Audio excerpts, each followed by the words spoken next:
My name's Guy Fagan, I'm your host tonight, and it's a pleasure to be here. We've got some fantastic acts for you from all four corners of the ultra low emission zone. We've even got someone here tonight from Chingford. Believe me, he needs a laugh. But I have been doing a bit of research before hosting tonight. I've been having a look at some clips of some well-renowned comedians hosting well-renowned shows, and I think it's quite advisable, rather than learn from your own mistakes, to learn from other people's mistakes. So I'm definitely not going to be doing any material on alopecia tonight. I mean, not only is it highly insensitive and completely disrespectful, but comedians in glass houses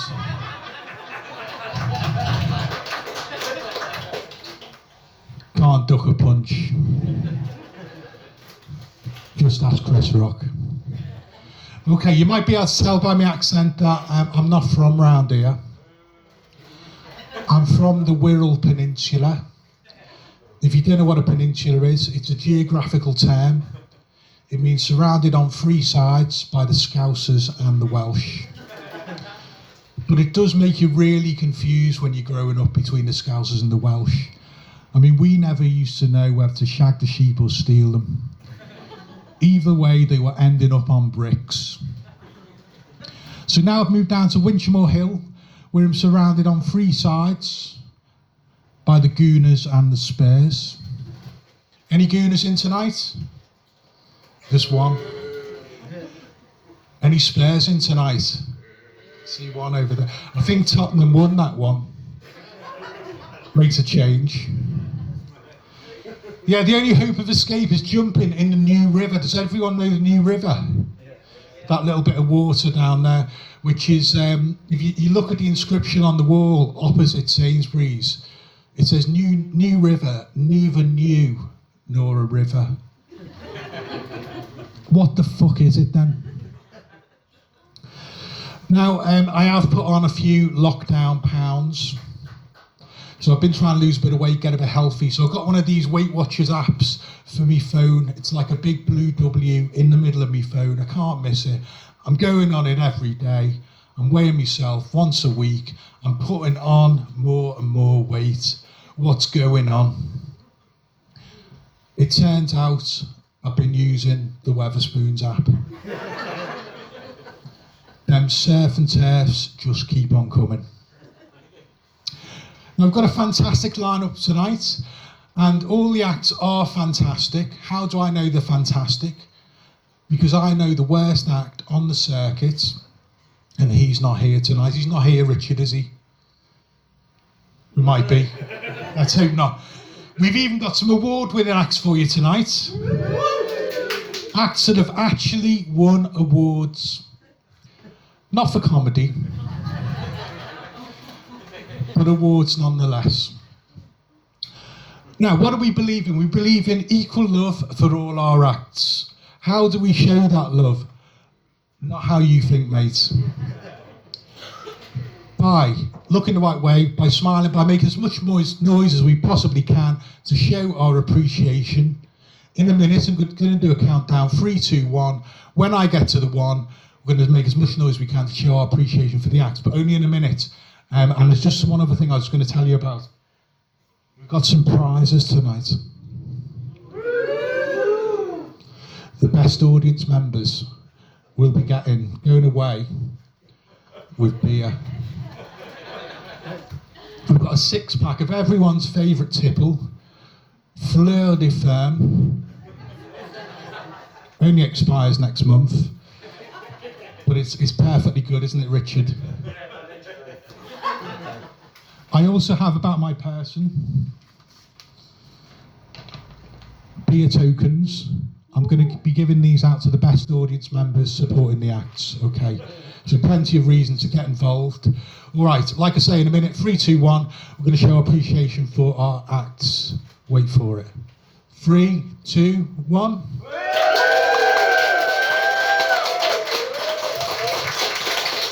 Not bad. Okay, I think we're ready for our first act. Yeah. Give her a nice warm welcome. Jacqui Doherty.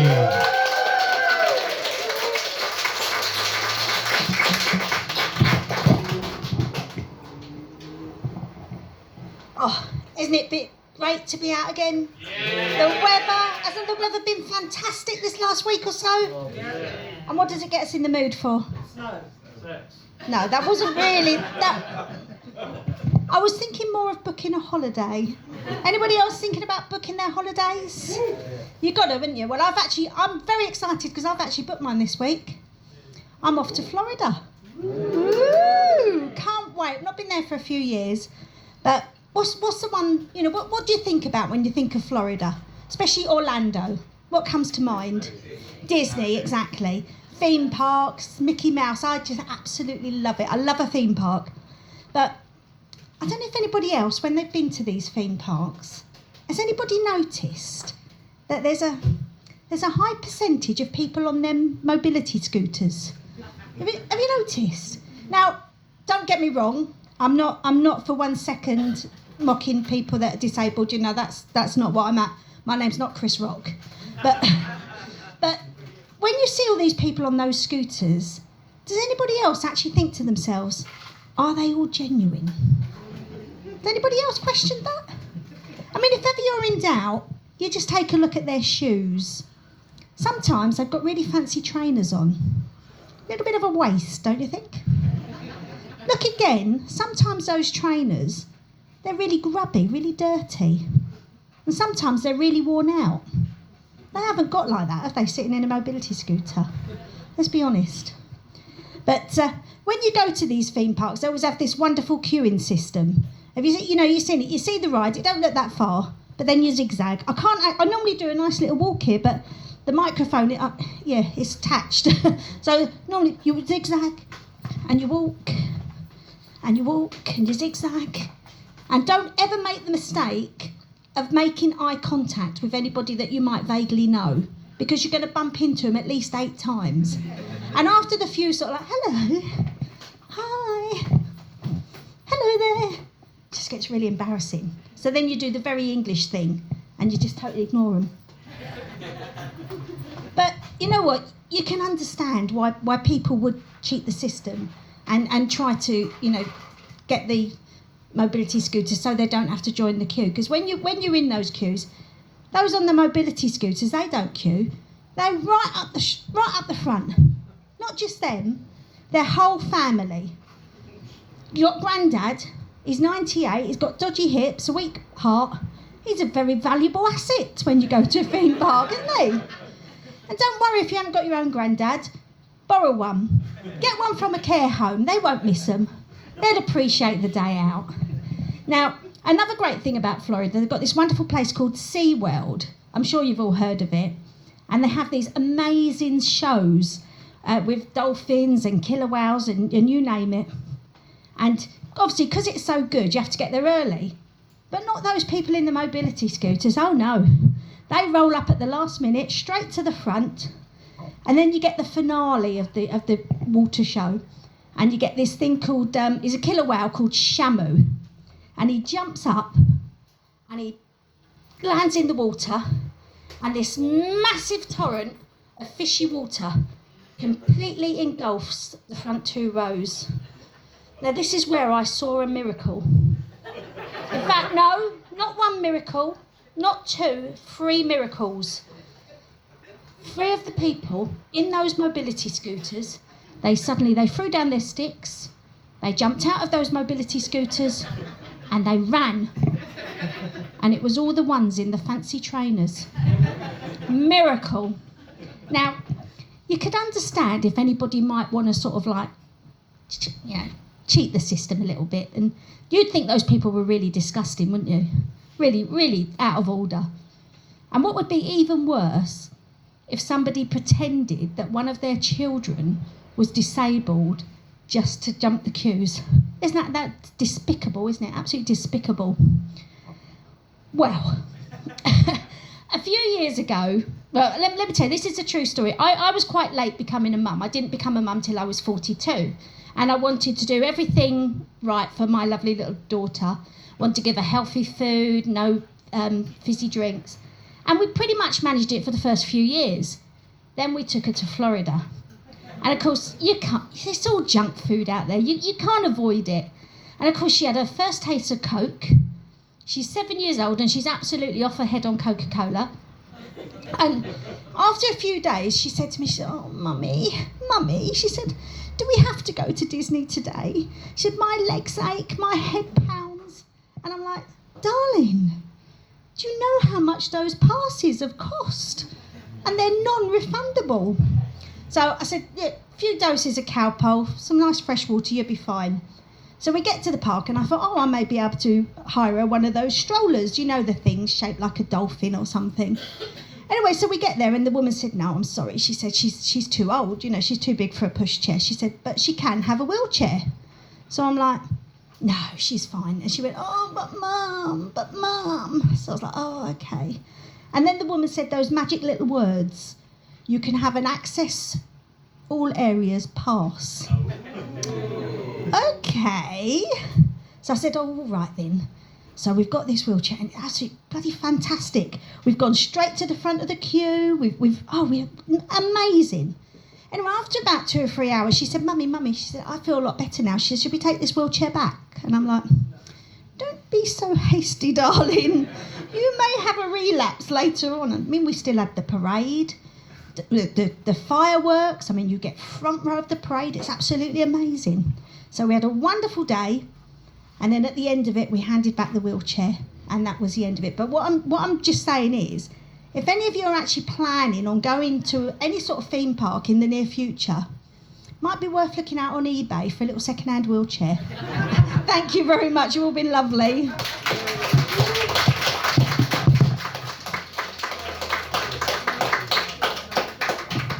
Give it up one more time for Jacqui Doherty. Great stuff, Jacqui. Great stuff. Okay, we're going to keep it moving. So, ready for our next act? Is he ready? Chris, are you ready? Okay. Give him a nice warm welcome. Keep the applause going for Chris Norton-Walker. I'm pretty sure I don't need the microphone in here. Hello, everybody. Hello, scared front row. Good, I've got 7 minutes worth of one-liners and fun for you all. But before I do, let me tell you it's an absolute pleasure to be here in Winchmore Hill. Joke number 2. Perfect timing as a police drive by as well. I think that's excellent. You are you're a wonderful audience, and you're experiencing one of the only comedians on the circuit whose face incorporates the opening 3 clues of any game of Guess Who. That was such a weird laugh, because there was a laugh initially, and then you went, "Oh yeah, okay, great, nice. Cool, let's go through my face then, shall we? Beard, bald, glasses. Did any of you go for man? Fuck you, Winchmore Hill." It's such a weird game. Like, people are literally having like grapes and cheese and having like a wonderful evening, and I'm about to ruin it with these jokes. So here we go. Good, excellent. I was really depressed when Prince Philip died. But then again, I was really depressed when Prince Philip was alive. 14 ticks for that one. Good, excellent. Ironically, when I was in school, my school bullies were called John Sticks and Dave Stones.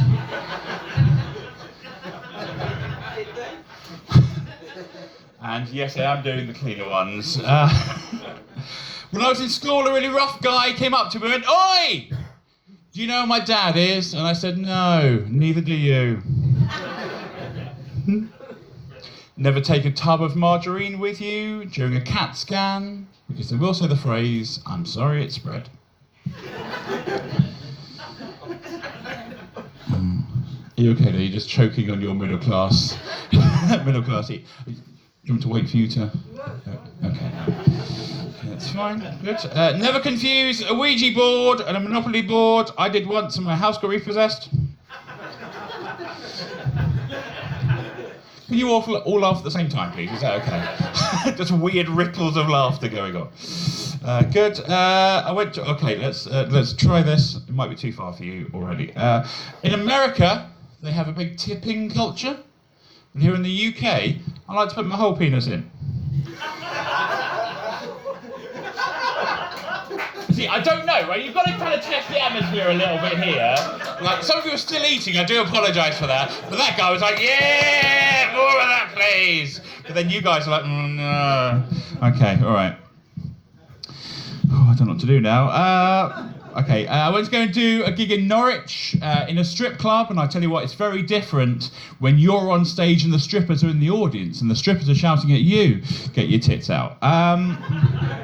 Keep it on, keep it on, keep it on. Good. My parents moved around a lot whilst we were growing up because they knew I had a sniper rifle. Just going to put the word act out in there. Good, excellent. My father died a hero because he fell into the chocolate at the Cadbury's factory.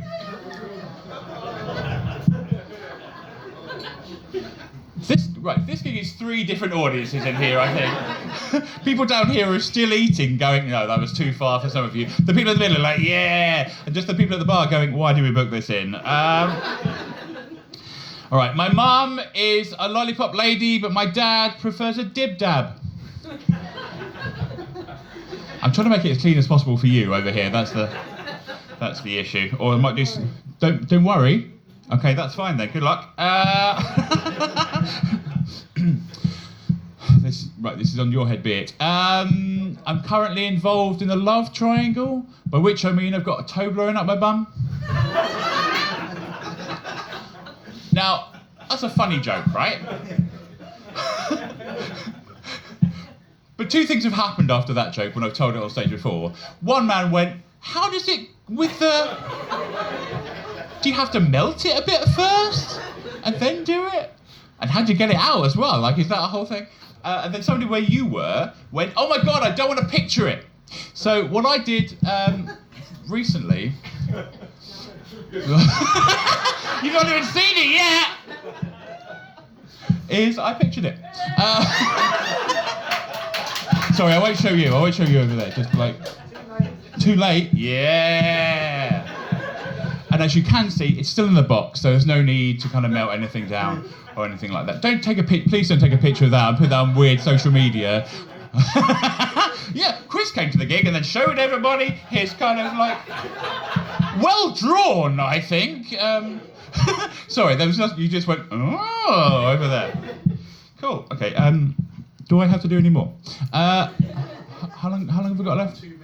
Oh, God. It's going really badly. It's not, I'm very good. Money isn't everything, but it is a good reason to keep talking to your gran.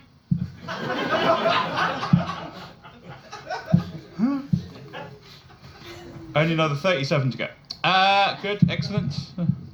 I never thought I'd join Slimming World, and I was right.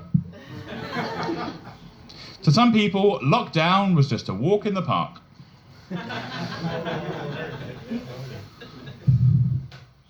Okay. I've actually got a degree in midwifery. How was it? Out-of-body experience.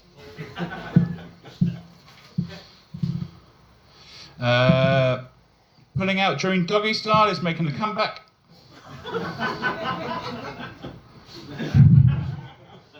Yeah. Okay. This is making a weird noise. Okay. They say if you walk a mile in... Hey! They say...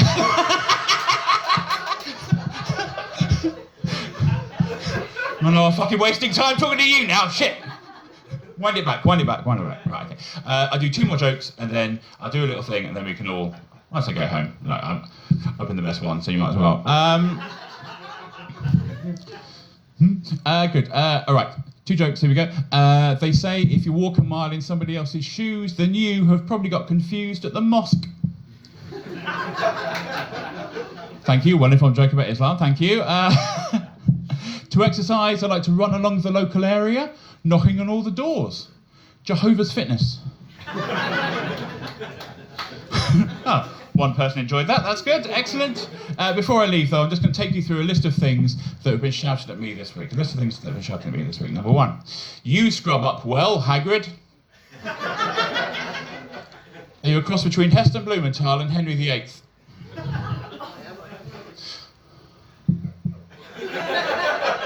Look at me. Stop crying. Look at me. How dare you? Right, try and keep a straight face during these, all right?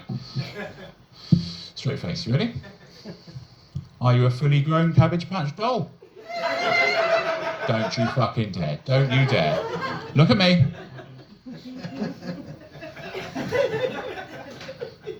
Are you the white version of Howard from the Halifax adverts? Don't you dare. Don't you dare. Don't clap that. Look at me. Look at me. Stop crying. Look at me. Are you the white version of Uncle Phil from the Fresh Prince of Bel-Air? That's appropriate now, isn't it? Greg Wallace from MasterChef has let himself go. Harry Hill has let himself go. You have let yourself go. All right. Finally, are you the Argos catalogue because you look massive and full of shit?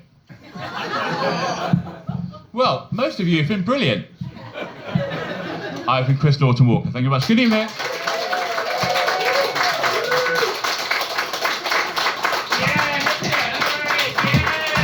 Give it up one more time for Chris Norton-Walker.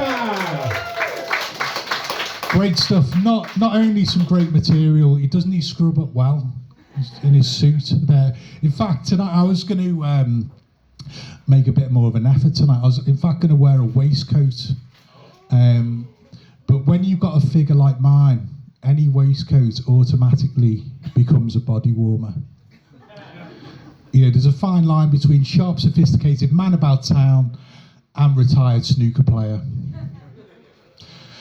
All right, okay, I think we're ready for our next act. A bit of a musical act, this one. Your very own. Yeah, with some comedy as well. Okay, give him a nice warm welcome. Bernard Puckett.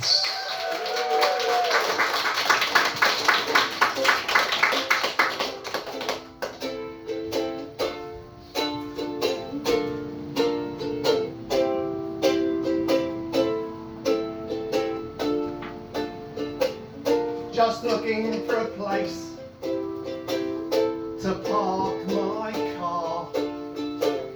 I didn't want to walk too far. Back to you, back to you. Residence parking is a good idea, especially if you live round here, as you do, as you do. Car stinks, says a cardboard sign, but I've a freshener that smells of pine. He must mean you, he must mean you. Praying that the lights will turn to green before some oik cleans my windscreen. Go away, please go away.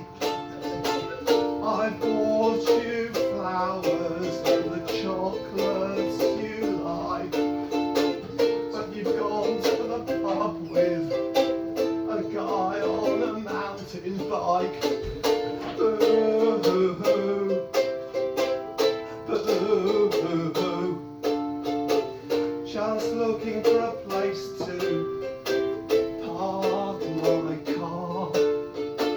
I didn't want to walk too far away from you, away from you.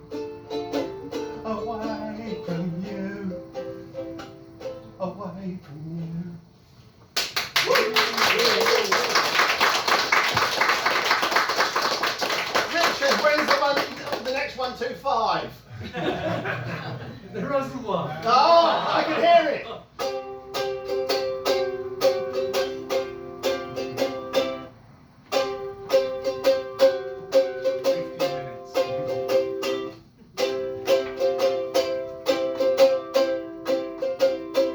Five times five, it's good to be alive.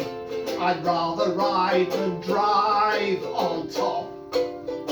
A 1, 2, 5. Bottle of water, I need a drink.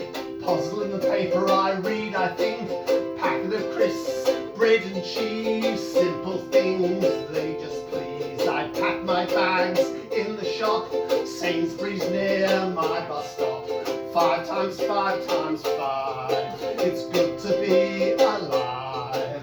I'd rather ride than drive on top. A 1, 2, 5. From Winchmore Hill to Green Dragon Lane, Eversley Park to the Southgate train, Art Deco station to the Asda end, then Cheyside around the bend, Totteridge, Whetstone, the stagecoach run, and on to Finchley on the old A1. 5 times 5 times 5. It's good to be alive. I'd rather ride than drive on top. A 1, 2, 5.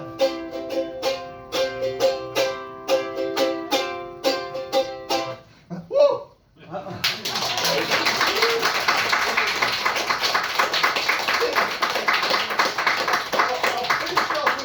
This is a ghost story. This is a ghost story. It would help if you actually joined in with the chorus, partially because I run out of breath. But Shall I turn the lights down?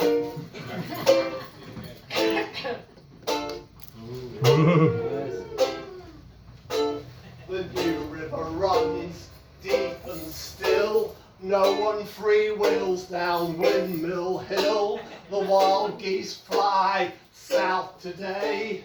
I'm riding down the ridgeway from Botany Bay. I'm riding down the ridgeway from Botany Bay. There's an overdue book that is never returned. There's a poem on a bonfire, another book burned. Open a Bible and begin to pray. I'm riding down the ridgeway from Botany Bay.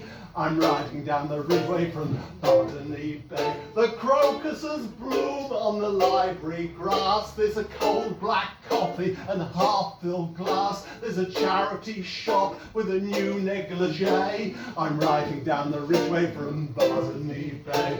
I'm riding down the ridgeway from Botany Bay. No one catches a flying frisbee. No one talks about what happened to me. No one wins whatever we play. I'm riding down the ridgeway from Botany Bay. I'm riding down the ridgeway from Botany Bay. St. Mary's Magdalene is ringing a bell. Nobody's bidding, it's hard to sell. A tear-stained wedding dress on eBay. I'm riding down the ridgeway from Botany Bay. I'm riding down the ridgeway from Botany Bay. There's a bunch of flowers tied to a tree. There's a name on the label and the name is me. Sometimes the road doesn't go your way. I'm riding down the ridgeway from Botany Bay. I'm riding down the ridgeway from Botany Bay. Woohoo, woohoo, woohoo, woohoo, woohoo, woohoo, woohoo, woohoo, woohoo, woohoo, woohoo, woohoo. I'm riding down the ridgeway from Botany Bay. Thank you.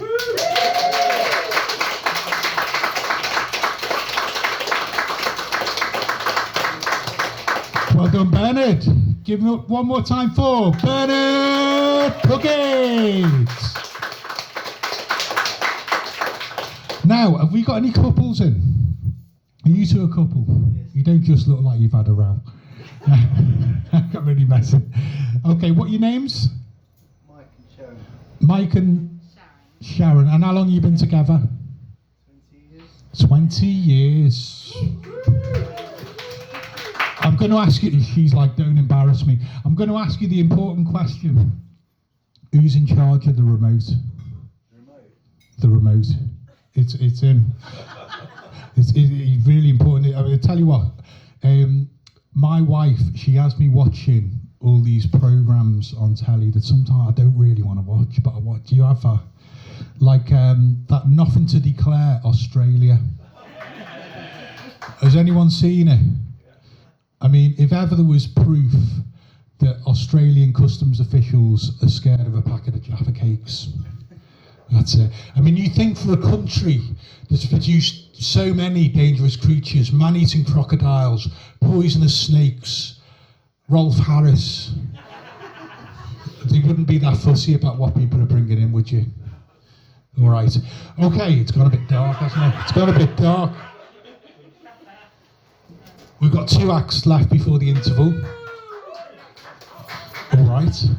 And next act's Leslie Gold. Leslie, you ready over there? Okay.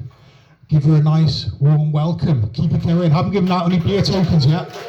Nice warm welcome for Leslie Gold. Thank you, Guy. Hello, everybody. Hi, my name is Leslie Gold. I'm originally from New Jersey. I've been living in the UK a really long time now. When I moved to the UK, YouTube didn't exist. Jimmy Savile was still a national treasure. And everybody thought that George W. Bush was going to be the dumbest American president of all time. Yeah, we were so wrong, so wrong. Being an American living in the UK, I get friends from both countries constantly expecting me to act like some kind of an ambassador.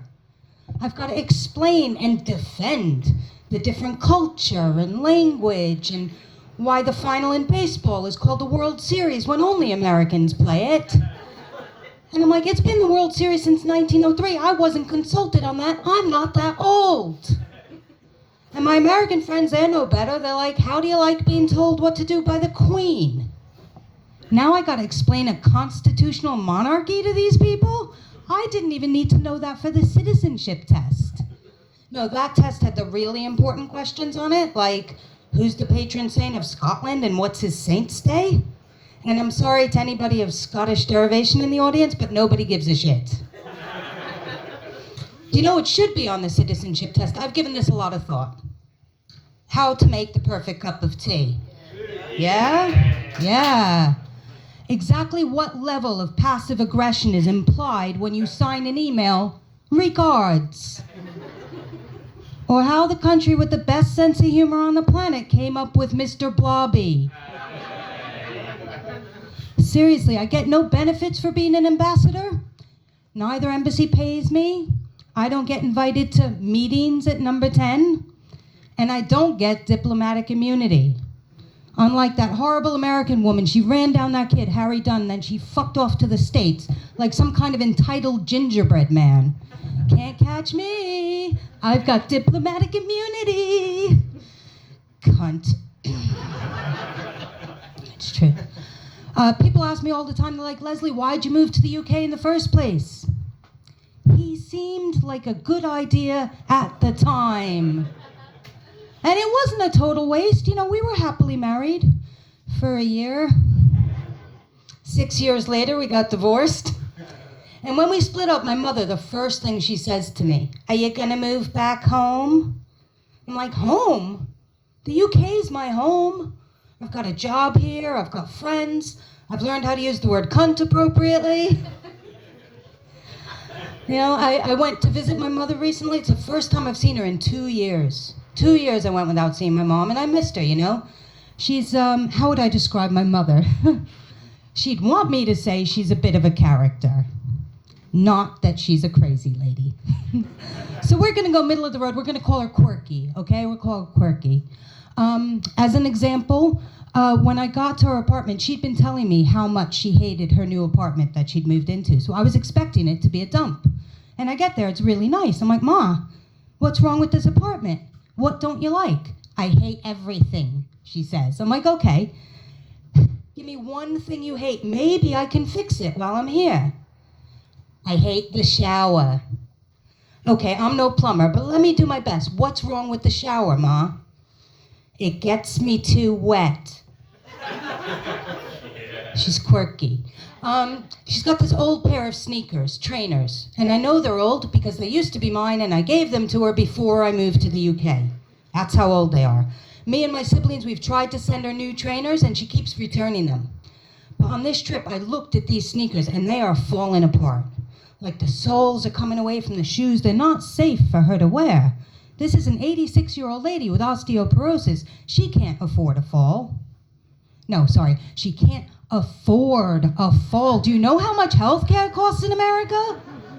So I'm like, Ma, you gotta get new sneakers. She says, I know, but I can't go to the store because, COVID, and she's vulnerable. So I said, I can help. While I'm visiting, I'll be your personal shopper, right? I'll go to the store, I'll get 2 pairs of sneakers, bring them back, you try them on, I'll return the ones you don't like. So that's what I did. 8 times. Back and forth to the store, and every time she had a new reason why she hated the sneakers. She's like, these ones are too tight. These are too white. They're too hard. They're too soft. She's Goldilocksing her way through the entire contents of the shoe warehouse. And at one point, she was trying on 1 pair of sneakers in her apartment. I took the old shoes and I hid them in the shopping bag. And when I left, I'd WhatsApp my siblings. I'm like, guys, I got the sneakers out of the house.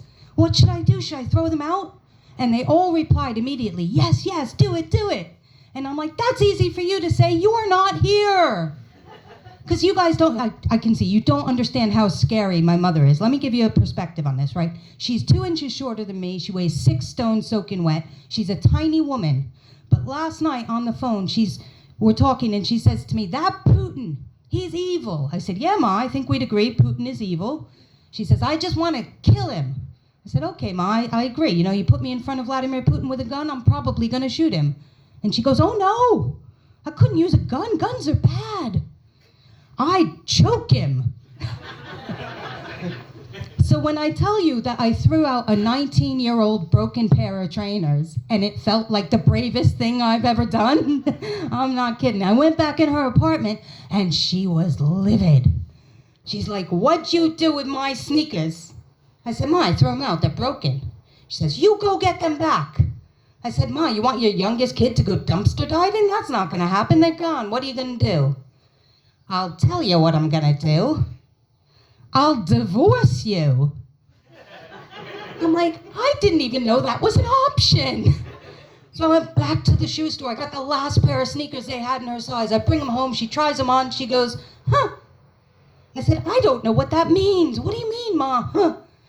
She says, and you could tell it killed her to say this, they're not terrible. So I took out my phone, I started videoing because my siblings were never gonna believe this. I'm like, walk around, Ma, tell me what you think.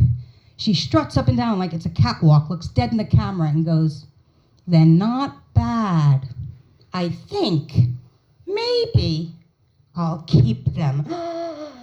So I sent the video to my siblings and I realized in that moment, I won. I'm the best kid. And I also realized I'm the only one of us who could have done this because it takes a special set of skills to make a difficult deal happen. And those are the skills of an ambassador. That's my time. I'm done. Thank you so much. I'm letting you go.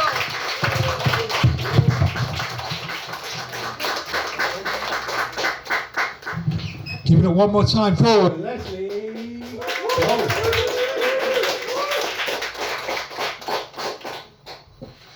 I've just realised I've not given out any beer tokens so far at all, and I can't even find them. I think this lady over here deserves one.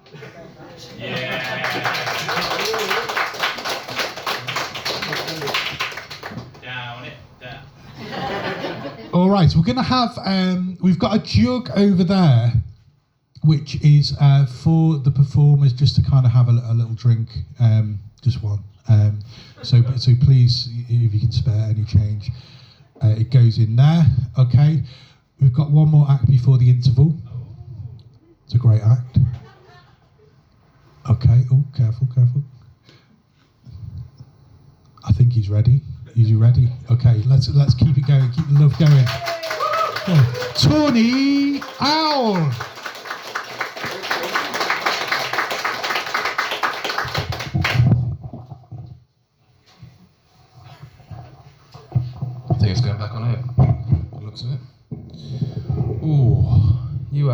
idea how excited I was when I came in here.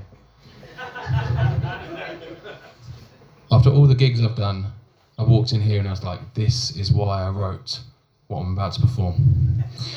I went to buy some cheese from a man named Gary. His prices are amazing, there was too much to carry. A dairy connoisseur, baby, I'm the biggest fan. I selected all the delectable fromage in his van. A baby bell barrel sitting sound at the back. Dairy lead dunkers hunkered down in a sack. Cheese strings swinging like an old man's dick. The laughing cow grinning, what a fat smug prick. Blue is the bomb, but it reeks through the store. The cheddar getting better every day that it matures. Or the French could potentially match his brie. The Dutch couldn't touch his incredible cheese. The feta could be better, but we're not in Greece. He shouldn't buy his goats from a bloke in Jean. He milks it every morning, but there's little he can do. The tea's not as sweet as it is in Corfu. He's even got a batch that he snagged from the moon. It's out of this world, hidden in the back room. He got it standing next to a big space rocket. Slipped 20 quid in Buzz Aldrin's pocket. A fondue flows like a river through the van. Red boats float like we're back in Amsterdam. Vegans chase him on a celery canoe. They want to shut him down, there's nothing they can do. Cause Gary's propped up by the upper class elite, snorting gather in a powder off a toilet seat. Succumb to the one who has everything you need. Is Gary's cheese van on Camden High Street.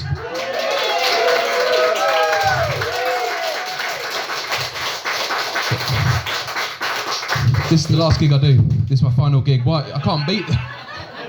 Or I just bring loads of cheese to every gig and sort of make it this kind of thing. Yeah. Oh, hashtag ad, by the way. Get the legal bit out of the way for that. Yeah, he's a good guy, Gary, and his cheese van. He's going through a tough time at the moment, though. His wife recently left him for Mr. Tumnus from Narnia. Yeah. They say never meet your childhood hero. Never let your wife meet your childhood hero. He came home from work one day, caught them at it, fornicating, you might say. Yeah. Some Narnia fans at the back. Come on. Yeah, no, I mean, she went ballistic. She was like, Tumnus is only half man, but he's more of a man than you'd ever be. Harsh. He's only 4'7", but he's 3 inches bigger than you. Really harsh.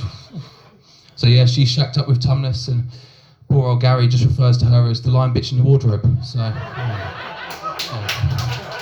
thank you. I think I'll do a poem now.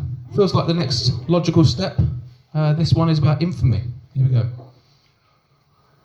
Just seen a cat down here. I nearly sort of put it on to get my sort of poetry mode on. Here we go. Darren had always dreamed of being famous. He imagined turning Netflix on one day to watch a documentary made about himself. So he started killing people.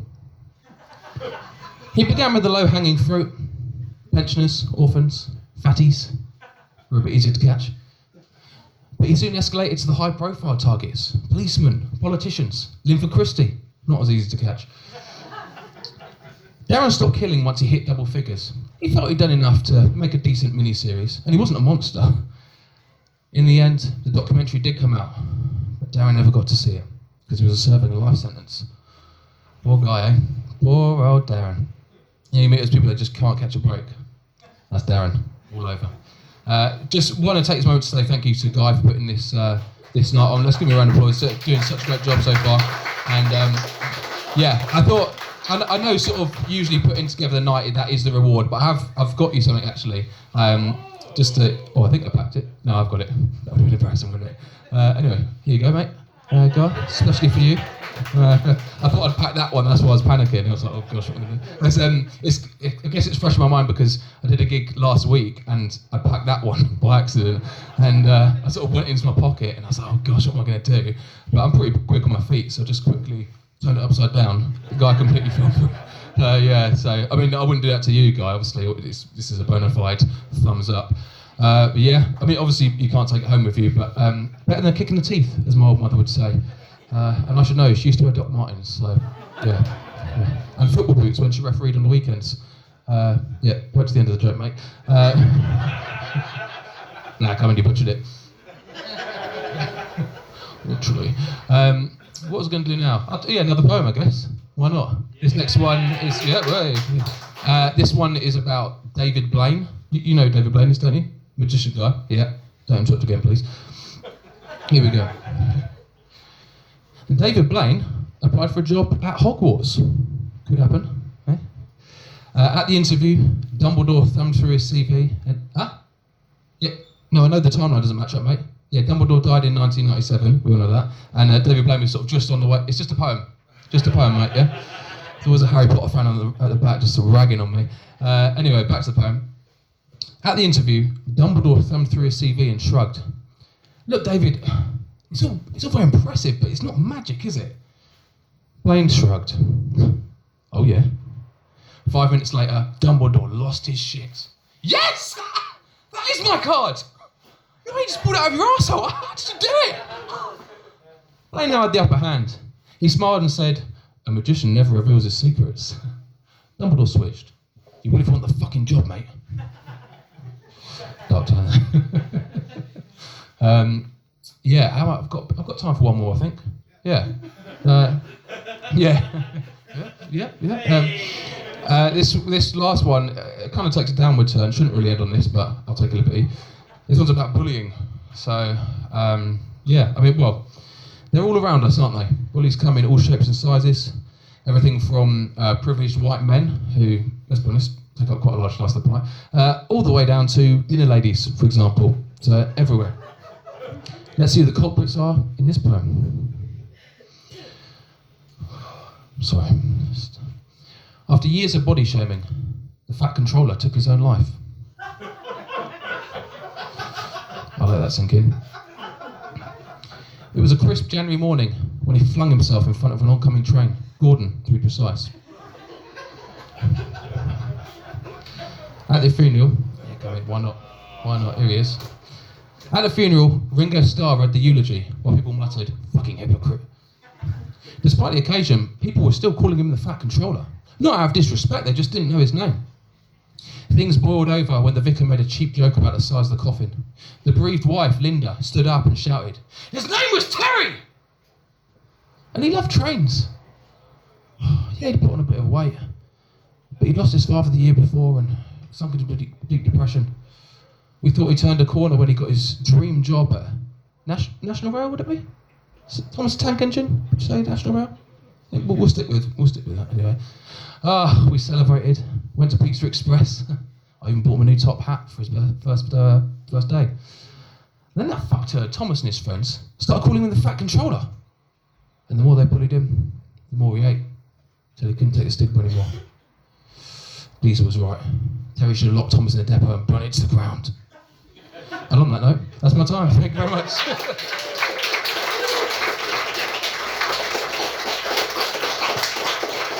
Give it up one more time for Tawny. Ow! Fantastic stuff. All right, we're at the interval. But yeah, just before we go for the interval, to refresh our drinks, I'm just going to put this down a little bit. Yeah, let's just give it a little round of applause for each act in the first half. Jacqui, Doherty. Chris Norton-Walker. Puckett. Leslie Gold. And one more time for Tawny. Ow! Okay, I just said before you go to the interval, we are going to be doing more of these nights. This is the first one, but if you look out on Richard's emails, Richard at the bar there, we'll be doing another one soon. Might not be on a Monday, might be a weekend or another day, but look out for them. Okay, enjoy the interval. I'll see you in about 15 minutes.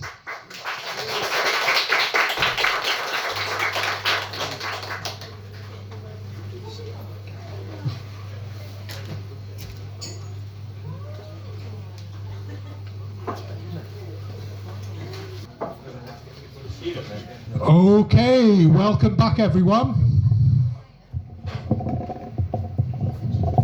Sort this microphone out. Okay, that's better. All right, welcome back. Have we all had a good interval? Yeah. Fantastic. All right, I've got a pint on the go now. I don't normally drink when I perform, but it's a rare exception. All right, now I've got a bit of an explanation to make because we've had a couple of dropouts, but we're going to have some reprise performances from a couple of the acts that have been on so far. But obviously different jokes, completely different jokes. Unless you want the same jokes, I don't know. And then we've got a couple of. So we're gonna have Jacqui back on, doing a quick set, and then Chris over there, and then Bernard's gonna do the musical, and then we've got Mahesh, Khilnani, and Mark Nicholas are gonna come on to close the show for us. All right, everyone enjoying themselves so far? Great stuff. All right, you know what to do. 3, 2, 1. Give her a nice warm welcome. Welcome back, Jacqui Doherty.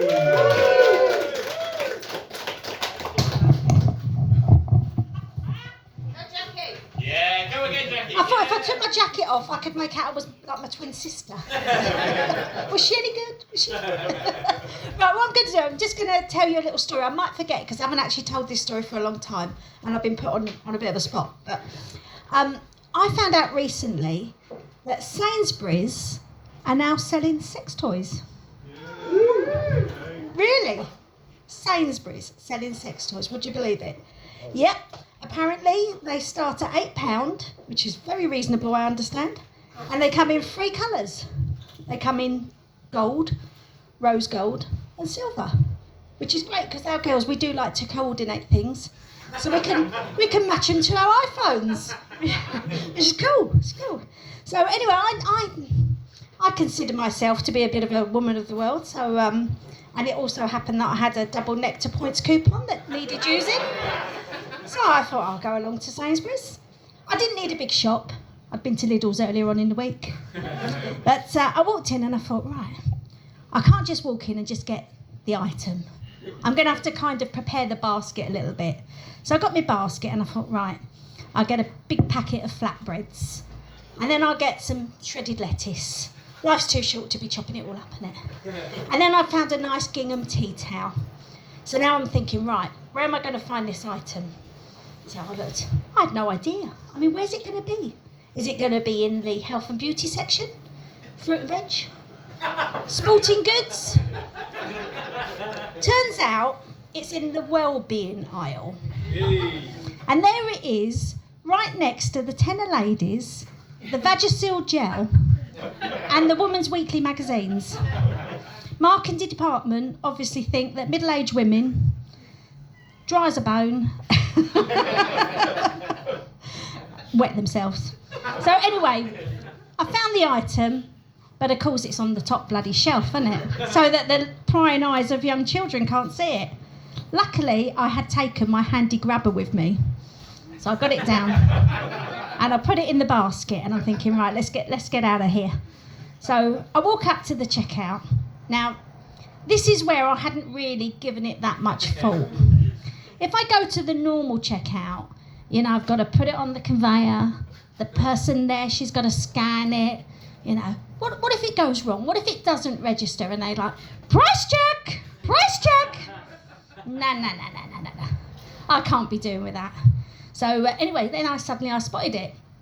Self-service checkout. Not normally a fan, but there is a time. So I get to the checkout, and I scan the flatbreads, scan the lettuce, and then I have a good look round to check that there's nobody I know. And then with one carefully choreographed move, I grab the vibrator and I shove it through straight into my bag, which happens to be a Waitrose Hessian bag. No time for a flimsy 5p bag here. It's got to be a proper strong bag. Next thing, flashing light, funny alarm bell. Oh, for God's sake, what's going on? It turns out that sex toys are an age-restricted item. Anyway, this guy comes along and I recognise him straight away. It's bleeding Hugo. Now, Hugo is my 19-year-old daughter's latest boyfriend. I don't believe it. But, you know, maybe he's not going to notice. He's a bit dim. So he checks the item, he presses a few buttons, and he asks me for ID.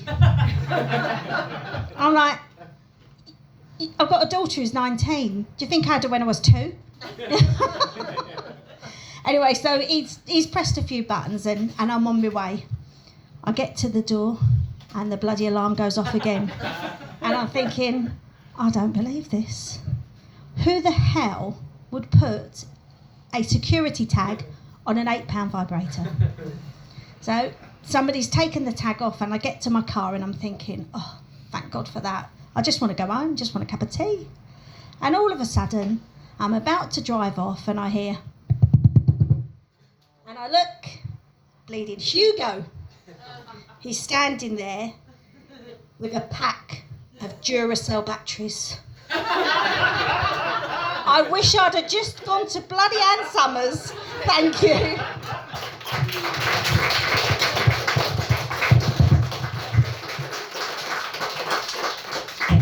Give it up one last time for Jacqui Doherty.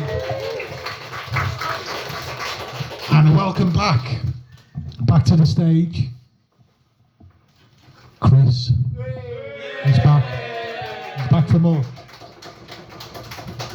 Chris Norton-Walker. Leave you in his capable hands. Hello. There's only been a couple of occasions when I have been on a gig twice. Normally when I get an encore, but this is just... this is not as showbiz, is it? Just replacing other acts that haven't turned up. That's fine. Good. I've been told I can't do any crowd surfing tonight because I often get carried away.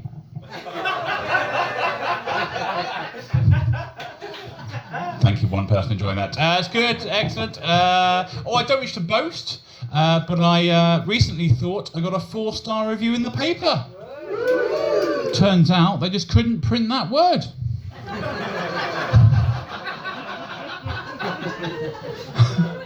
What I like about that is just... got the ripples of people going, ha ha, oh, okay, we know what that word is, that's fine. You finished eating now, I can do some horrendous ones. Good, excellent. Give me a clap if you enjoy running or jogging. Weirdly enough, that's also the noise I make when I do it. Give me a cheer if now is a good time for me to talk about the first time I had sex. Spunk too soon. Yeah. Good, excellent. Give me a cheer if you guys like impressions. Yeah. Give me a cheer if you guys like impressions. Yeah. That was me from 2 seconds ago.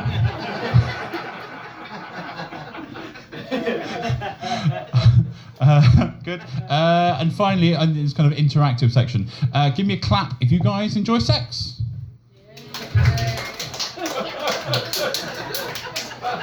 That's also the noise I make when I do it. So good at comedy. I could have done these jokes earlier. I couldn't. Right, it's fine. Good, excellent. I've had a terrible day today. Not only have I had to come on stage twice, but also the toilet wouldn't flush, and now I'm banned from being cute. Just before this gig, I bummed a cigarette, and now it smells all weird. Just recently, I was accused of wanking with 2 baby bells, and I tell you what, I was really cheesed off. I think you guys will laugh at anything in here. I thought my partner had a massive thigh gap. Turns out, rickets.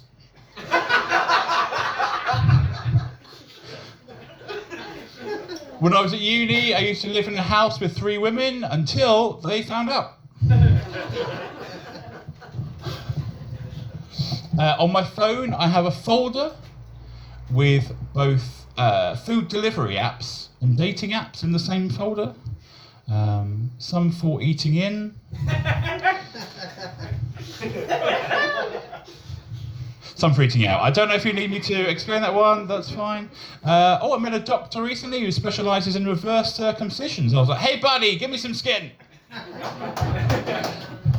That was a really manly applause there, did you see that? Okay, good.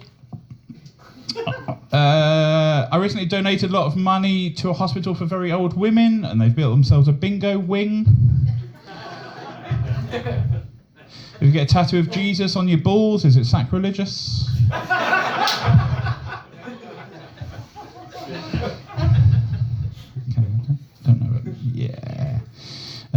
If the board game operation runs out of batteries, should it be called autopsy? If I was James, right? If I was James and I had a giant peach, I would probably try and fuck it. And that is why I'm not a children's author. Oh, the other day I polished off several bottles of wine. Yeah. And then I drank one. The other night on the motorway, I don't know what I'm doing. Right. The other night on the motorway. Okay, fine. The other night on the motorway, I got myself a police escort, or at least she was dressed like one.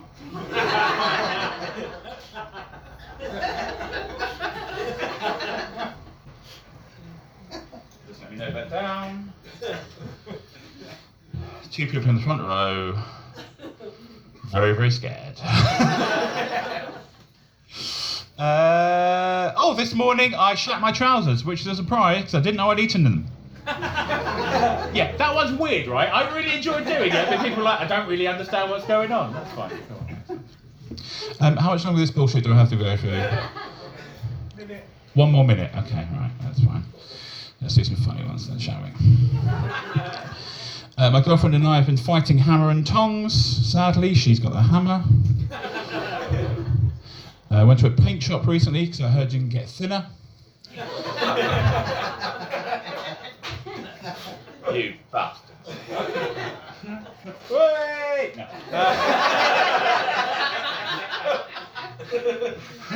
Oh, that's fine. Okay, good. All right, I recently held the door open for a lady, and all she could say was, "Shut that, I'm having a wee."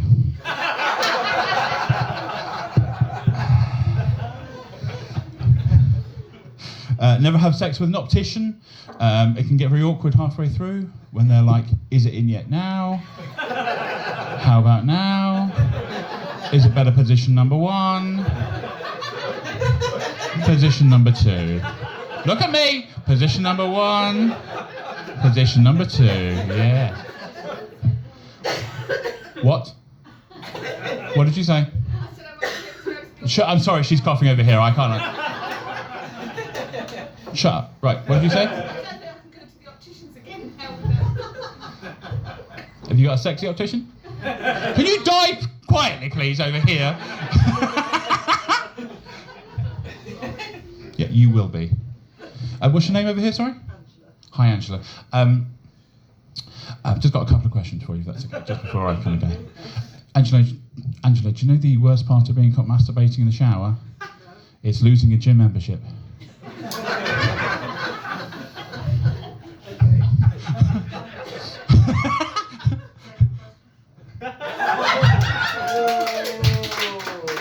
Why are you applauding that? I don't understand what that is. Okay. Like this one is not really a question, it's more of like a statement. Can you keep a secret? Yeah. Sorry, that sounded more sexual than I was anticipating, but just until recently, Angela, I didn't know what a glory hole was. So I looked into it.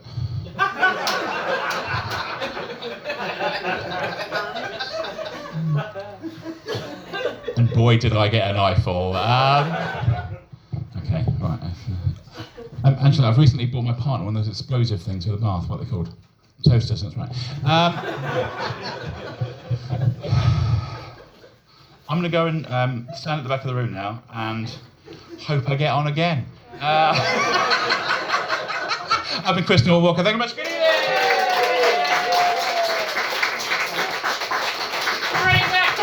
Give it up one more time for Chris Norton-Walker! And welcome back. He's going to do another song for us. Puckett. In the first half, I did a song about the 125 bus, but now I must admit my favourite bus is the W9. And the W9 goes from Chase Farm to Southgate. And then it goes from Southgate to Chase Farm, and it does that all day long for me and for you.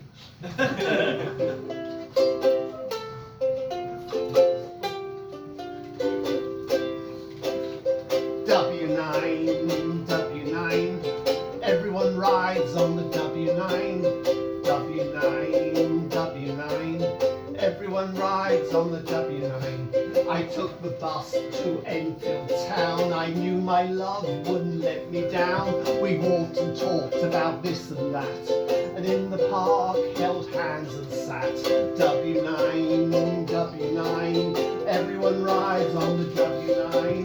W9, W9, everyone rides on the W9. I took the bus to Winchmore Hill. If eyes were knives, then looks could kill.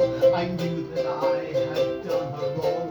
I'd left my love for far too long. W9, W9, everyone rides on the W9.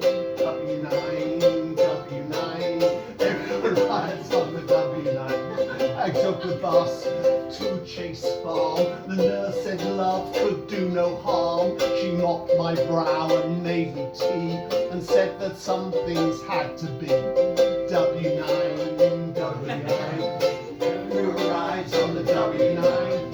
W9, W9, everyone rides on the W9. I took the bus to the Southgate train. Some wait and wait and wait in vain. Love may come where'er it roam, or hail and ride the last bus home. W9, W9, everyone rides on the W9. W9, W9, everyone rides on the W9.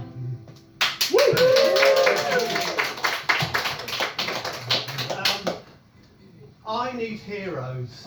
I think you need heroes. I think we all need heroes. And this song's about a hero friend of mine who doesn't talk to me anymore.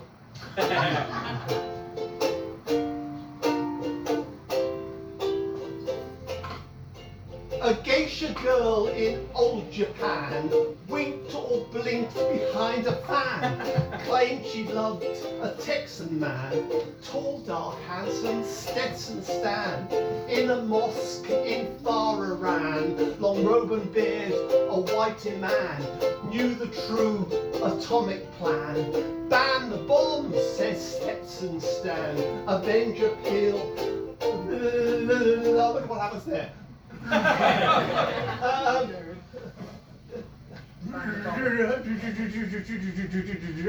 got the rhymes, but I've got Emma Peel's Avenger plan, Tarscope feel fast land. She says Steve is half the man of heartthrob thumping Stetson Stan. Can't buy a thrill from Steely Dan or cunning stunt from Caravan. No jazz rock fusion punk van. It's pure cod country from Stetson Stan.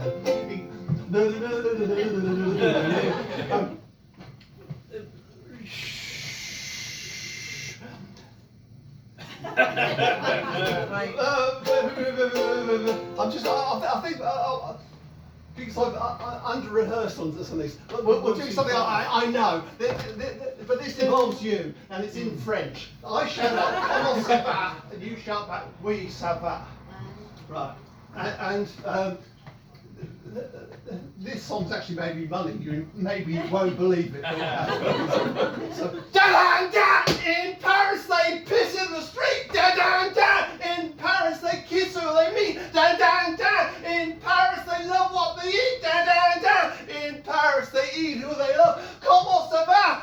Oui, ça va. Comment ça va? Oui, ça va. Da-da-da! In Paris you can crash your car. Da-da-da! Down any boulevard. Da-da-da! In the metro think you're a star. Da-da-da! Till someone asks you who you are. Comment ça va? Oui, ça va. Comment ça va? Oui, ça va. Imagine guitars like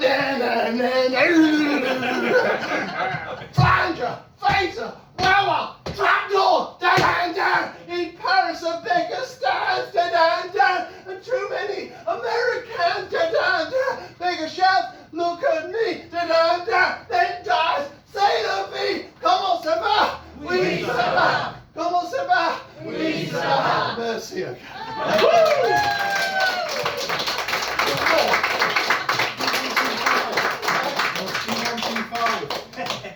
Well, I've done the 1, 2, 5. I'll do the 4, 5, 6. It's a while since I've done it. This is for the third bus. This is.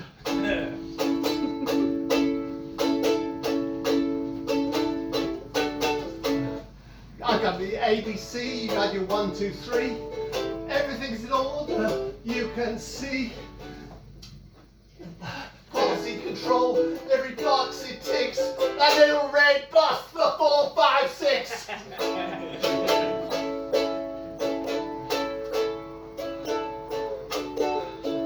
From Enfield town and round the bend to all the schools in World's End. Nice, precise, like Mark Knopfler licks. That little red bus, the 4, 5, 6. The little red bus, the 4, 5, 6.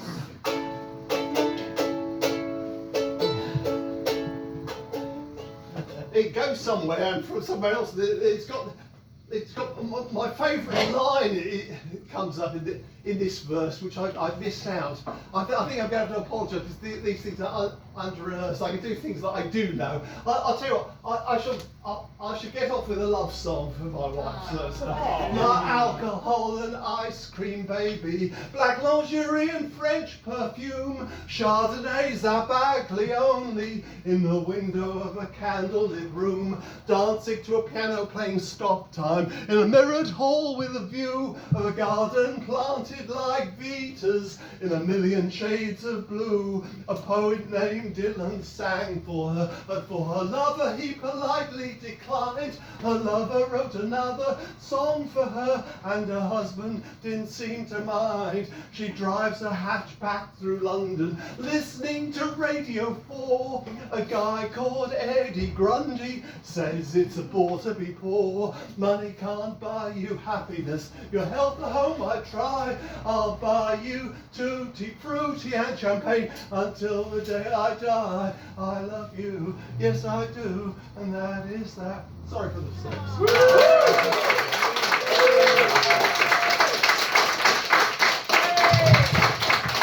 Give it up one more time for Mr. Puckett. Great stuff. Now, anyone drinking a strong beer tonight? Yeah, all on the strong. In fact, I've been trying to cut down drinking a little bit. And has anyone tried any of these low alcohol beers? You've tried them. What's your name, mate? Jamie. Jamie, what have you tried? The low alcohol. The big drop ones. Big drop. Okay, they serve them in here, don't they? Well, in fact, I don't know if you know, but Carlsberg Special Brew are actually bringing out a low alcohol version. It's called Carlsberg Special Brew, NQAF. Not quite as fucked. Only 8.9% alcohol per volume. Okay, give them a nice warm welcome. Your next act, Emmanuel Griffith.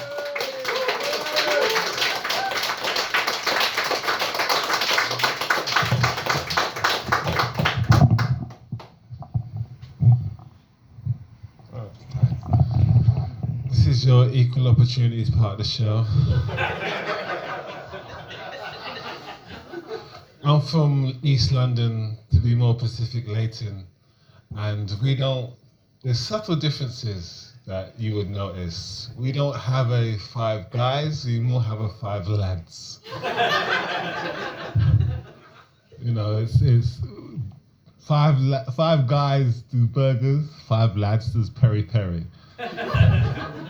You know, not quite the same, but almost the same, sort of thing. You know, just enough so they don't get sued. You know, if you haven't been under a rock for the last 24 hours, Chris Rock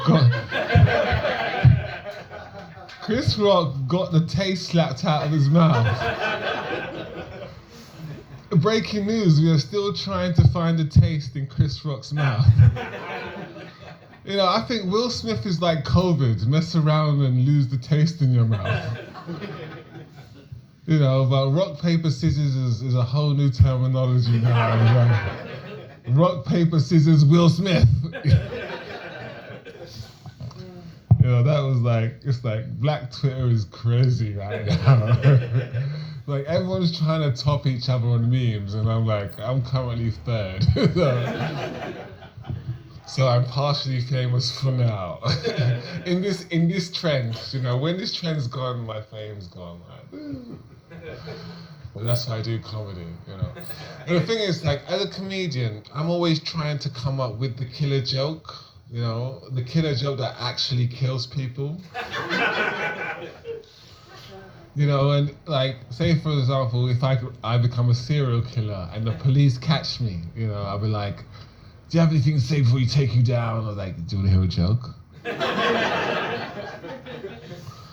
You know, and I'll invite everyone who doubted me, you know. I said, look, to all my friends, I said, look, I'm going to be a comedian. Who took the piss out of me, I will invite them to a gig, yeah? I'll invite everyone who hated me to a gig. And I'll be like, who's having the last laugh now? They are. And also, it's like, I want to leave Leighton, you know. I don't want to live there forever, you know, because it's like, you know you're in Leighton because the cash machines have wing mirrors on them. It doesn't stop crime, it just makes sure you can affirm identification of who robbed you. And the thing is, it's like, sometimes it's like, you go to the cash machine late at night when you need money, yo. I went to a cash machine at 3 o'clock in the morning, there's like 12 people in the queue. And as soon as I got there, everyone started to look at me like this. No word of a lie, they all started to look at me like this.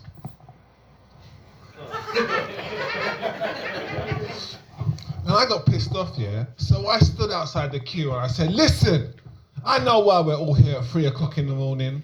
We all got the same text from the same drug dealer.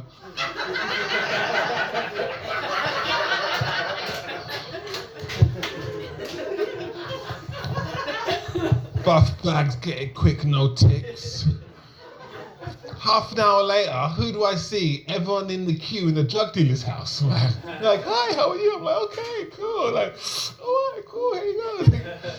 And it's like, now we're all in a WhatsApp group, you know? But the thing is now, you know, Leighton's tough, and I'm always trying to get out of the hood. And I came up with an app, you know, a dating app for the truly broken-hearted. You know, for the truly broken-hearted. I'm talking people with pacemakers. You know, and the app is called Pick Up the Pace. And I'm wondering, how am I going to market this, you know? I'm going to have to go to A&E and go, is this a heart attack? And are they single? I've got an app for you. But it's like, and also, through lockdown, you know, Black Lives Matter happened, you know, and they were cancelling movies left, right, and centre, you know. But they missed out a couple of movies that they should have cancelled. They missed out. They should have cancelled Charlie and the Chocolate Factory. You know, that film is racist, you know. And you're thinking, how? How is there racism? All right, I'm going to tell you. Because Charlie and the Chocolate Factory, Charlie, yeah, not Charlie, Mr. Willy Wonka, yeah, sent those golden tickets all over the world. All over the world, and not one Jamaican turned up. You know, just imagine if a Jamaican turned up, they'd be like, Wagwan Willy Wonka. What type of name is that? But a quick side note, Charlie and the Chocolate Factory is a great code word for hiding cocaine up your ass.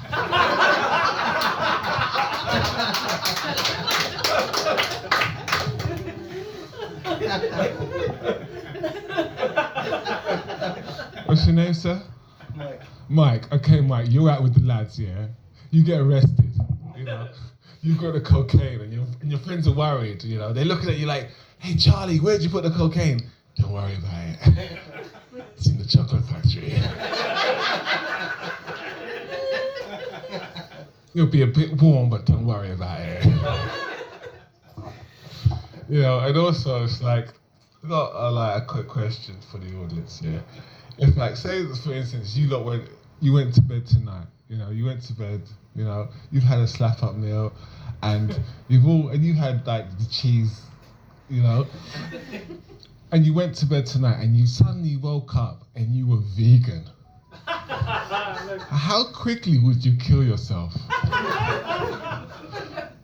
You know, because vegans, they always like say, yeah, we have great conversation, we're full of energy, we got great ideas. Cool, I know crackheads too, you know. I live in Leighton. they're everywhere. You know, and the thing is, but crackheads and vegans do have something in common, you know. They do share the same body muscle mass as a 5-year-old.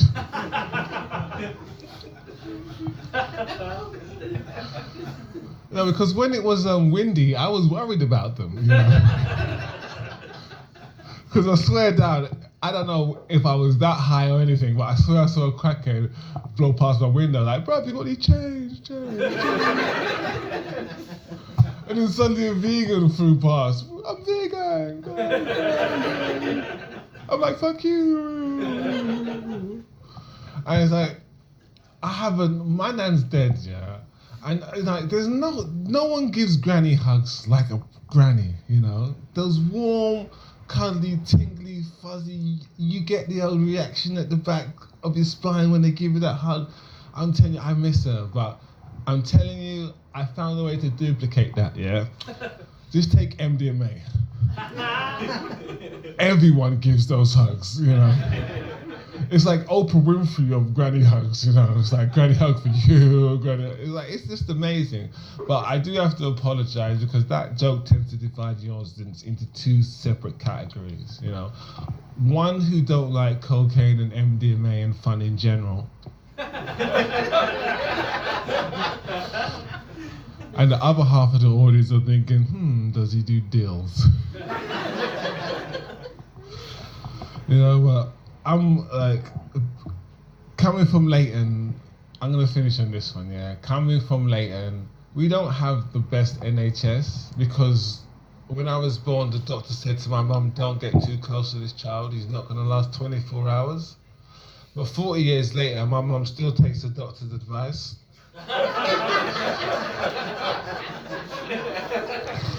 I'm like, Mum, why don't you love me? She's like, no, I don't love you.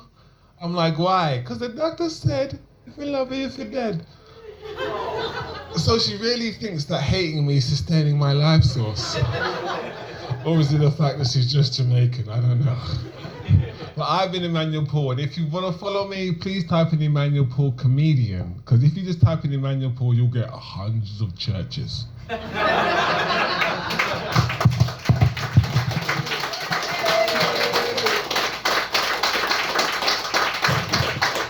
Fantastic stuff. Give it one more time for Emmanuel Paul Griffith. All right. Now, I realise I haven't given out the last little beer voucher there. Oh, thank you. There you go, sir. I see you getting involved, supporting the acts. Okay, good stuff. We've got 2 more acts left.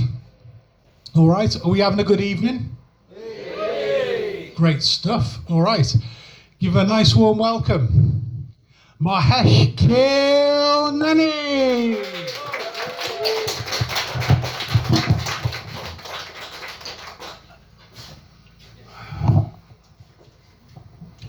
Cheers. How's everyone doing today? You good? Glad to hear. Honestly, I couldn't be happier for you all. The name's Mahesh Khilnani. Sometimes Mahesh Khilnani. Sometimes Mahesh killed the nanny. And sometimes Michael King if I'm working in a call center, which is all the fucking time. So I'm Indian. You all guessed that, didn't you? Actually, some people think I'm from Pakistan, specifically racists. I was born and raised in Mumbai, which surprises people, given the fact that I have a strong British accent. What can I say? I colonized myself. I qualified to be a doctor in Bombay, but when I moved to London, the only jobs I could get were as an Uber cab driver and working in a call center. I chose the latter. That's right. If you wish hard enough, dreams really do come true. More about me? I just turned 35 and I recently lost my virginity to a 75-year-old woman. But let me tell you something. It's the best sex I've ever had. And there was me thinking, nothing could be better than having sex with myself. Gladys proved me wrong. She was a beast in bed. Oh, come on. Don't bloody judge me. Let me tell you something. Sex with a vintage woman like that is fucking crazy. She was experienced. Vastly experienced. Too experienced as it turned out. In the morning, I gave her flowers, and she gave me hepatitis B. I read somewhere online that in order to improve your performance in bed, you should let your mind drift onto something else. But as she was on top of me, bouncing up and down, all I could think about was how beautiful she was. You know, in a natural history museum kind of way. I remember once we were having sex and I started screaming out, say my name, and she screams out, Michael King? In the end we broke up because I found out she was cheating on me with her husband. And I really hope he doesn't find out because this guy is a World War II veteran and I'm a fucking pussy. This guy shot up actual Germans. I've shot up PlayStation Germans. At this point, my only option for sex were escorts. I went to one. She opened the door with a smile and I asked how much. She said it's 100 quid. But for me, it's 200. Some more about me? Happy to admit it, I'm a bad Muslim. Pretty much everything I do is haram. I drink alcohol, I gamble, I even watch Peppa Pig. I'll tell you how bad a Muslim I am. I'm not even Muslim, I'm Hindu. Which means I can't have beef, except my mum. We beef every day. Let me tell you about my mum. She doesn't speak English. She doesn't speak Hindi either. Instead, she communicates with me through violence. And she's got a bloody good vocabulary. But it's not just her. My dad's ridiculous as well. Till this day, he still smacks me, Will Smith style, but with his belt. I'm 35, he's 81. He's so old and frail these days, sometimes I just have to beat myself. But when you're a fat, lazy geezer like him, that belt's got some range. I could be 10 feet away, he'll still fucking get me. You know how America's got them cruise missiles? Well, he's kind of like America, and I'm like any country that ends in Stan, and North Korea, and Syria. I'm just gonna end on this. I'm also a bad Indian. I don't speak a word of Hindi. So when I go to India to compensate, do you know what I do? I just speak to them in English with an Indian accent. Because clearly that's the same thing, isn't it? Thank you, you've been an audience.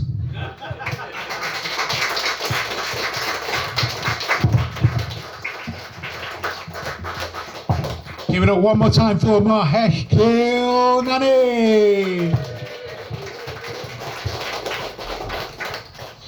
Great stuff, Mahesh. Okay, we've got one act left, and I still haven't given these out, but I think I know who the worthy winners are. Thank you. Look at front, thanks for being good sports.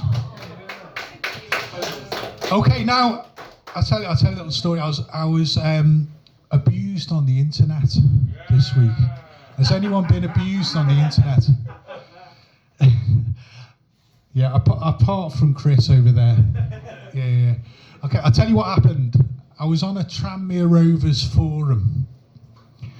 They're a football team. Yeah. Finders Crispy Pancake League.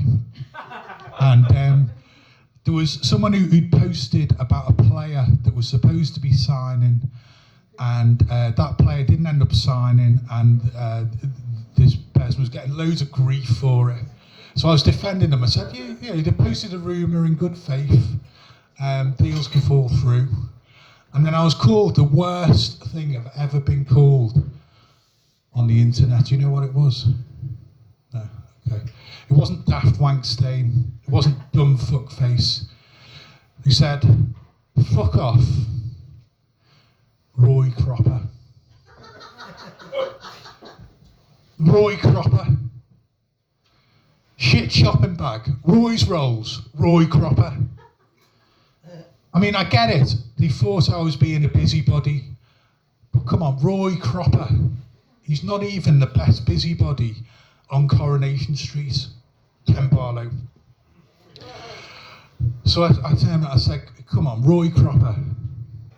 He's signing tomorrow morning, 2-year deal from Leeds United. Okay, are we ready for our last act? It's a good one. Give him a nice warm welcome. Mark Nicholas.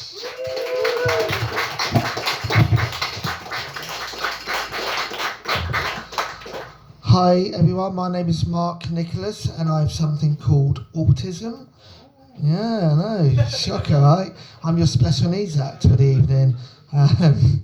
But no, I have something called autism, which for those that don't know, it means on the one hand, I'm obsessed with films like Lord of the Rings, but on the other hand, I really struggle with eye contact and large social situations.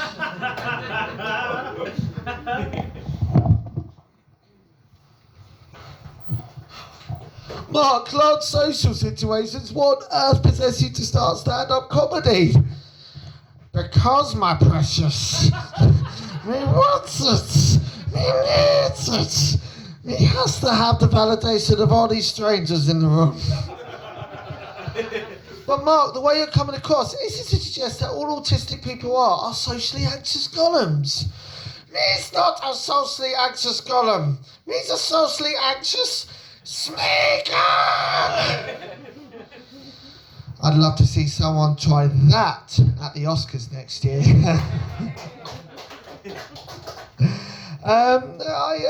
Do you know what? I felt really. Do you know what? I have to say, this is kind of the perfect gig for an autistic person, because look at that train timetable up there. Sorry, I shouldn't derail the set like that. The Oscars last night, obviously everyone saw it, and probably every comedian has made a joke about it tonight, but it's like, actually, I actually saw, Will Smith in the paper. Saw Will Smith try to make it up to Chris Rock. He wanted to take him out for a slap-up meal.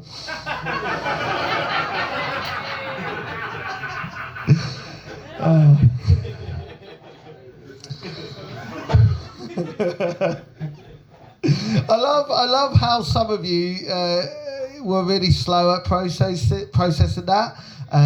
Welcome to my world.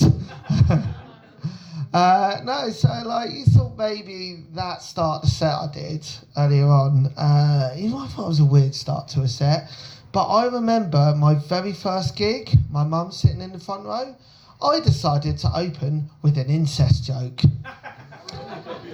I figured it's relatable.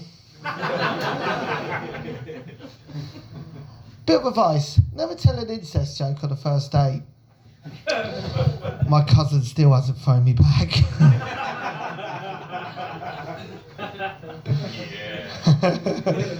That joke went down great in Norfolk. So much so that after the show, all the audience gave me high fives.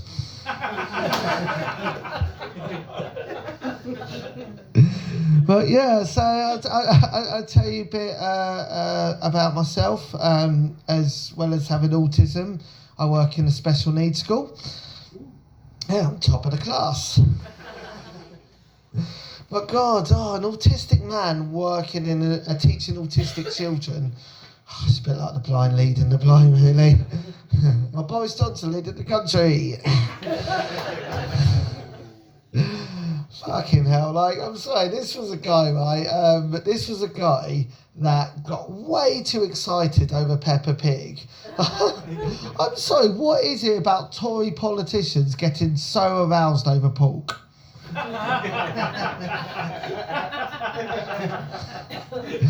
David Cameron was the worst, you know, he was a very pig-headed politician. He had, for those that don't know, he fucked a pig's mouth. That's what happened. He had a very ham-fisted approach to it. Hey, that was a crackling joke.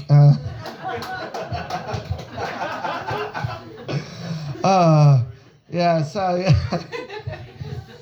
so yeah, you know, like the thing is, right, yeah, I have autism. I try and, you know, do some light-hearted stuff about it. But if I see any autistic acts, any non-autistic acts try to make joke about autism, they can kiss my ass. Burgers. Asperger's. Asperger's. Asperger's. Sorry, you shouldn't really shout that at a barbecue. Genuinely true, Asperger's, the reason I don't call it that anymore, that's what I was diagnosed with, but the reason I don't call it that was because it was discovered by the Nazis, right? It's probably why I'm so obsessed with the trains running on time.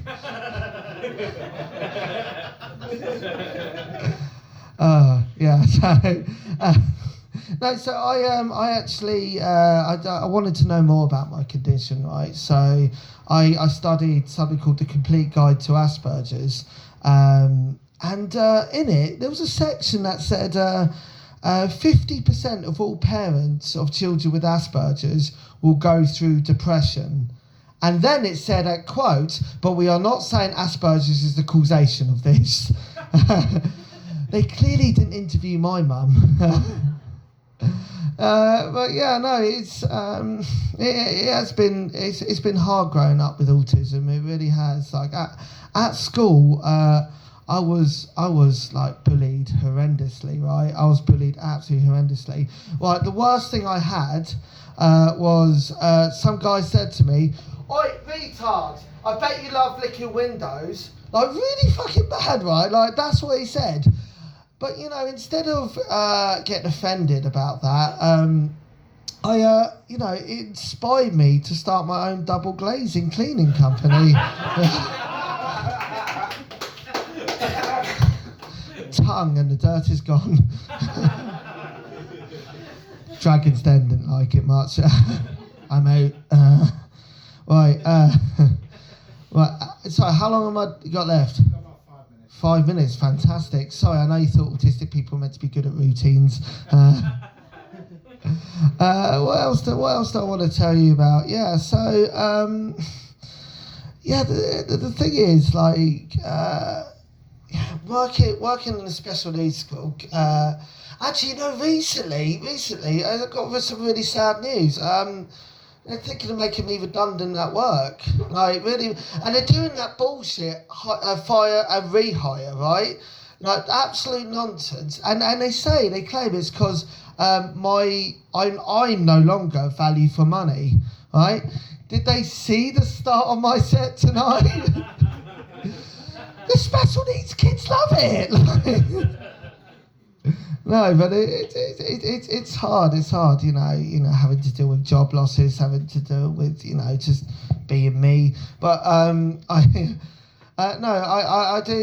do go through also sort of a mental health condition as well. Give us a cheer if you have mental health.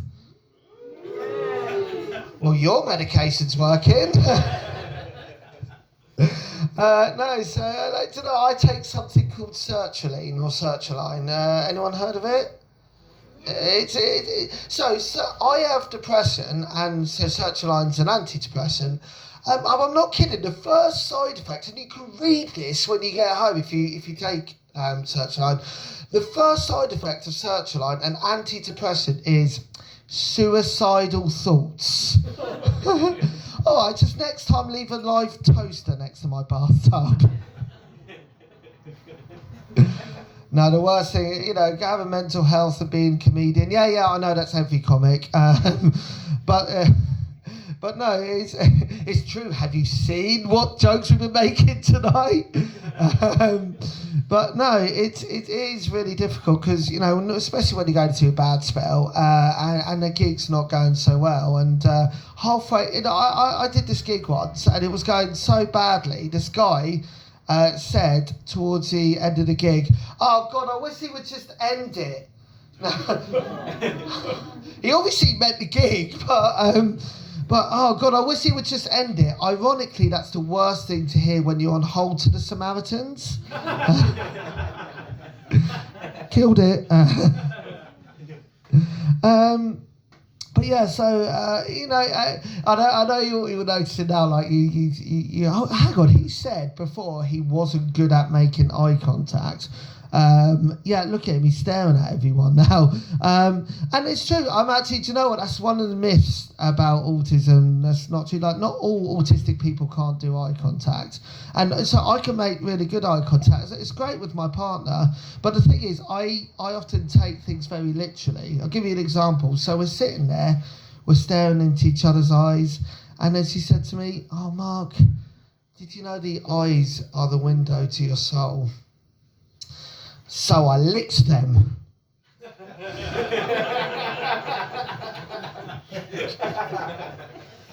Yeah, take things too literally.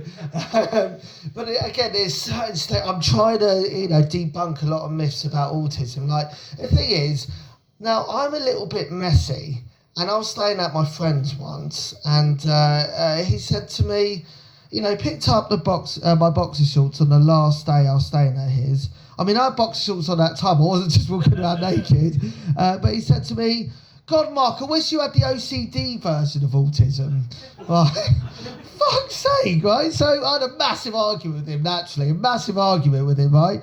And I lost my shit. And I slammed the door in his face. And then I opened it again. And then I slammed it, and then I opened it again. And then I slammed it, and then I opened it again. And I slammed it, and then I opened it again. And then I slammed it, and then I opened it. Sorry, I have to keep going until I get to a prime number.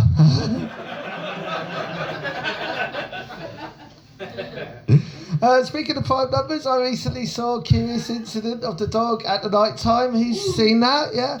So it's about an autistic guy, and actually, finally, they've cast an autistic actor to play an autistic character. I think that deserves a round of applause. That's fantastic, right? He's 22 years old, and I'm 33, and I sort of started to, you know, read up on him, and I started to think, oh God, I wish I was on the more successful end of the spectrum.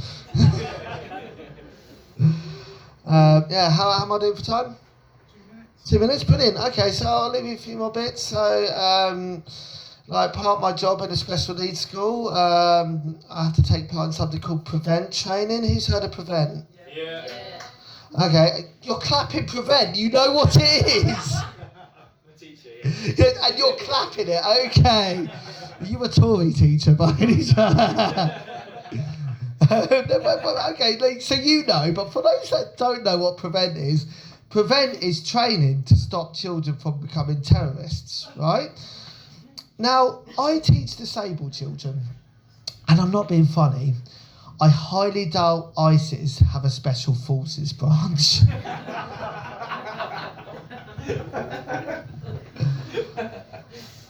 Special forces just goes to show that the British Army are really inclusive.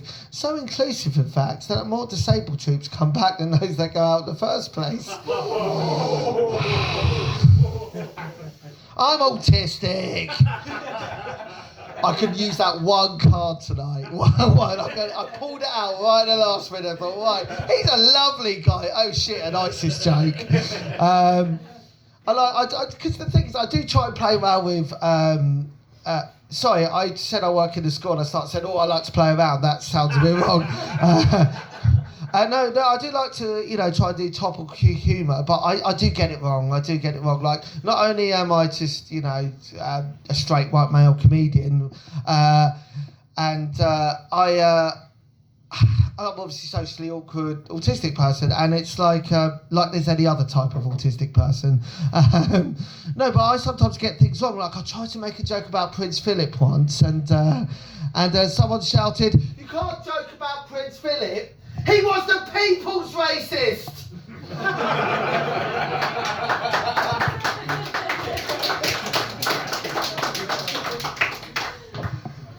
You've been a lovely audience, right? And no, you genuinely have. Also, a round of applause for Guy. He's absolutely fantastic putting on his site, and to the bar staff as well. Absolutely brilliant. I'll just leave you on this. Give us a cheer if you got your vaccines. Yay. Welcome to the Autism Club. The first rule of Autism Club is you do not talk. I've been Mark Nicholas, you've been wonderful, thank you very much.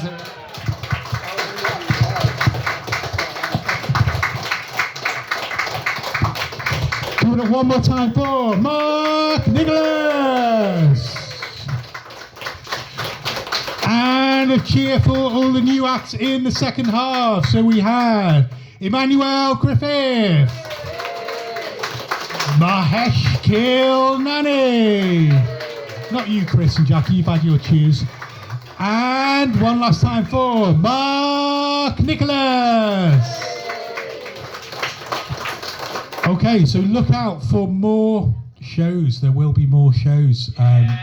Keep an eye on the Little Green Dragon website, Richard's emails. Be great to see some of you back again, some of the comedians, and the bar is still open. Enjoy. Thank you. Thanks for turning out tonight.